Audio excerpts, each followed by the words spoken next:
Welcome back, everyone, to the deep dive. Before we get started with today's sources, let's do as we always do and begin in prayer. Absolutely. All praises to Yahweh, our Elohim, our God, who guides his people Israel always through his perfect laws, statutes, and commandments. May he grant us understanding and wisdom today. Amen. Amen. Okay, so today we're looking at some really interesting excerpts titled Ruth Explained, Covenant, Redemption, and Salvation. And, the book of Ruth, it often gets tagged as like the Bible's romance novel. Right, that's the common take, isn't it? Yeah. But these sources really push back hard against that. If you only see it as a sweet love story, you're actually missing the prophetic weight, the core message. Exactly. Okay, let's unpack this then. Our mission, really, is to move past that surface level reading. We want to see the theology underneath. The sources are arguing this isn't just some ancient tale, it's like a living instruction manual, a reminder about covenant, faith, redemption, things that apply directly to how we walk today. It really is powerful instruction. It's presented as prophecy, as precept, as wisdom for how we, the faithful, should live. Yeah. Whether, born into the covenant or grafted in like Ruth herself, it's all centered on Torah and Yahweh's divine instructions. And it kicks off immediately with a really tough situation, a hard choice. You've got this famine in Bethlehem. Naomi's world just collapses, loses her husband, both sons. She decides, okay, I'm going back to Judah. A hard road back. Yeah, and that sets the stage perfectly for what this is really about. Covenant loyalty. You have Ruth, a Moabite woman, an outsider by birth facing this huge crossroads, go back to her own people, her gods, the life she knew, or, cling to Naomi and Naomi's God. And she makes that incredible declaration, Ruth 1.1c17. When you read it through this covenant lens, it just hits differently, doesn't it? Entreat me not to leave thee, for whither thou goest I will go. Thy people shall be my people, and thy Elohim my Elohim. That's not just changing address. That's total cultural and spiritual realignment. She's choosing Yahweh, the God of Israel, over everything she was raised with, her whole identity, her family ties, any security she might have had back in Moab. It was objectively the harder path, the most inconvenient one, really. It immediately makes you think about today, right? The world, what sources call Babylon's ways, is always pushing us towards comfort, isn't it? Towards, what feels good, what gets the most likes, the easiest money, the quickest validation. Oh, absolutely. It's a stark contrast. Right. Ruth chooses loyalty to this, let's be honest, demanding covenant path over simple convenience. And we're tempted constantly, every day, to prioritize what's tangible, what gives that instant reward, that dopamine hit. But okay, if Ruth knew it was going to be tough, maybe even lead to poverty, hard work, being an outsider, why pick that? Why was loyalty the trump card? Why not just, stay where it was familiar in Moab? Well, because loyalty to Yahweh, it's not about immediate comfort. It's about eternal reality, eternal security. Ruth must have recognized somehow that Moab's gods, Moab's way of life, only offered temporary things. She chose the uncomfortable road because she had faith in something deeper, in Yahweh's promises, his law, his reality. It forces us, I think, to look at our own lives. Are we defaulting to the easy route the world offers, or are we truly committed to the covenant path, even when it costs us socially or financially? And that commitment, that loyalty, it doesn't just stay as words. It immediately translates into action. Her next step is obedience. She goes to glean in the fields. Now, we kind of read past that sometimes, but gleaning itself is important contextually. It really is. Gleaning wasn't like choosing a job. It was Ruth actively participating in Yahweh's welfare system, the one he commanded. Leviticus 19, verses 9 and 10, lays it out clearly. Farmers must leave the edges of their fields, leave the fallen grain for the poor and for the stranger. So Ruth, who is both poor and a stranger, is tapping into a system specifically designed by Yahweh to provide for someone exactly like her. But, and this is key, only if they were willing to work for it. That shows incredible humility, doesn't it? She didn't show up demanding help. She showed up ready to work according to the rules, the law. Exactly. Zero entitlement. She humbled herself, ready to do the most basic, maybe even back-breaking labor available. And that humility, that diligence, just putting her head down and working hard in the field, that's what gets Boaz's attention. Okay, pause right there. Because this is where the clash with modern culture feels so sharp. Today's grind culture, it's all about chasing the result, right? Chasing the bag, getting ahead, finding the quickest path to success or wealth.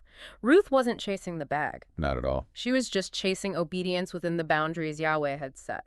And that's the absolute core lesson here. Boaz doesn't notice her because she's beautiful or connected. She's neither. He notices her because she's diligently working, following the law, showing respect for the system Yahweh put in place. And then in Ruth 2, verses 15 to 16, he tells his guys, hey, leave extra for her, pull out some bundles on purpose. Okay, but help me connect this. If provision follows obedience, how do we square that with the reality of needing to, earn a living, pay rent, buy groceries? Doesn't just seeking the kingdom seem contradictory sometimes to practical needs? But that's the heart of the faith walk, isn't it? The kingdom answer to that worry is right there in Matthew 6:33. Seek ye first the kingdom of Elohim and his righteousness, and all these things shall be added unto you. Ruth's hard labor was her seeking righteousness. She wasn't scheming or manipulating, she just chose obedience. And the provision, the extra grain, Boaz's protection, it literally found her while she was busy being obedient. Provision flows when we align with Yahweh's order, not necessarily when we frantically chase the money itself. Right, right. Okay. Here's where it gets really interesting. This next part elevates the whole story into, like you said, prophecy. Let's shift to Boaz's main role here. The Kinsman-Redeemer. Yes, this is it. This is the prophetic heart that makes Ruth so much more than just history. Boaz steps up to fulfill a really specific, crucial part of the Torah, the Levirate law. Yep. It's in Deuteronomy 25, verses 5 and 6. Basically, it says, a close male relative has the duty, the obligation to redeem the family land and marry the widow of a deceased relative to carry on his family name. And Boaz takes on this huge responsibility. He redeems Naomi's land, marries Ruth, makes sure the family line doesn't die out. And by doing that, he secures the lineage that, down the road, leads to King David. And from David. Yeah. Inevitably to Yeshua HaMashiach, Jesus the Messiah. So this act by Boaz isn't just him being a good guy or following the rules. It's profound spiritual typology. Yeah. We have Boaz wealthy, righteous, a relative redeeming Ruth, who is utterly destitute, a widow and an outsider. He pays the price. He secures her future. He brings her fully into the family, into the covenant people. That's a powerful picture. It's the exact picture. Just like Boaz redeemed Ruth, Yeshua redeems us. We're spiritually destitute, maybe widowed from our connection to Yahweh, often outsiders because of our own sin and choices. But Yeshua is our eternal kinsman-redeemer. He had the right to redeem us, being our perfect elder brother in a sense, and he had the means, his own blood, to pay the price completely. And the scriptures lock this connection in place, showing how that ancient law was pointing forward. The sources emphasize Ephesians 1:7, in whom we have redemption through his blood, the forgiveness of sins, and also Galatians 3:33. Christ hath redeemed us from the curse of the law. Exactly. Ruth's marriage wasn't just a wedding. It was the fulfillment of Torah requirements in her time, and it was prophetically setting the stage for the ultimate redemption accomplished by the Messiah. The relationship itself was living prophecy. All right, so let's pull this ancient narrative right into today. It's 2025, the cultural conversation.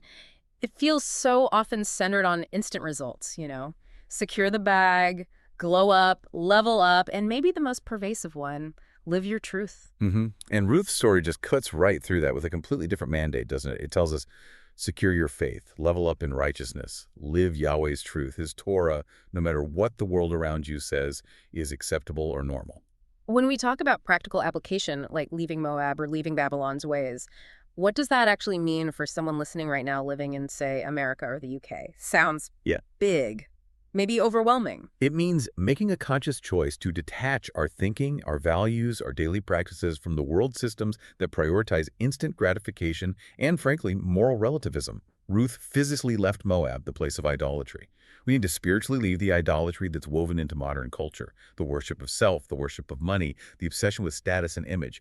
It means choosing humility and obedience over the kind of self-promotion that's constantly trending online. Okay, so that first action point from the sources is clear.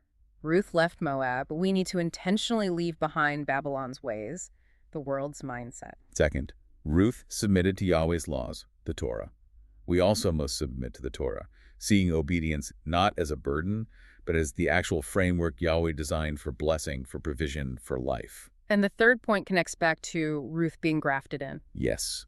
Ruth, the Moabite, became part of Israel through her radical obedience and through the Redeemer, Boaz. We must stay grafted into the covenant people through our Redeemer, Yeshua HaMashiach. He's the one who makes the covenant accessible to everyone who chooses loyalty, just like Ruth. The sources mention that whole trend of manifesting things, manifesting your destiny, manifesting wealth. It's all over social media. The idea that you can just sort of visualize or speak your desires into being. And the contrast with Ruth is just striking, isn't it? Ruth didn't manifest wealth.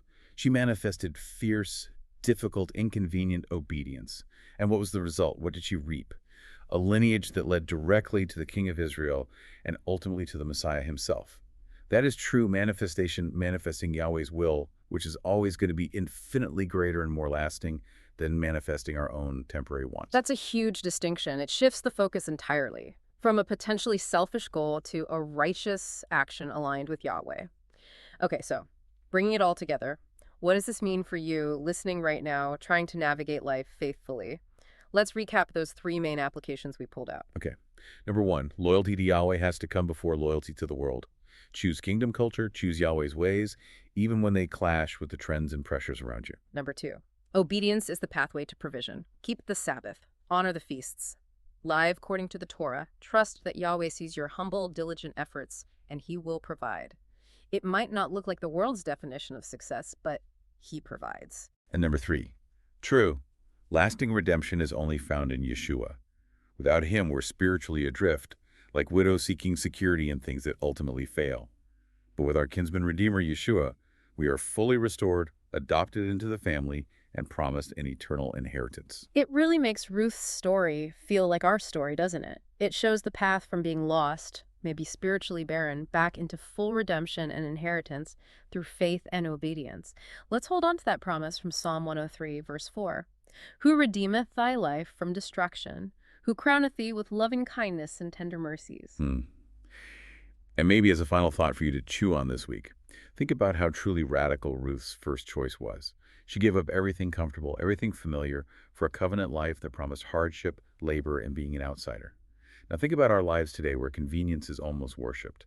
How does our own pursuit of ease, our desire to avoid discomfort, challenge the real depth of our covenant commitment to Yahweh?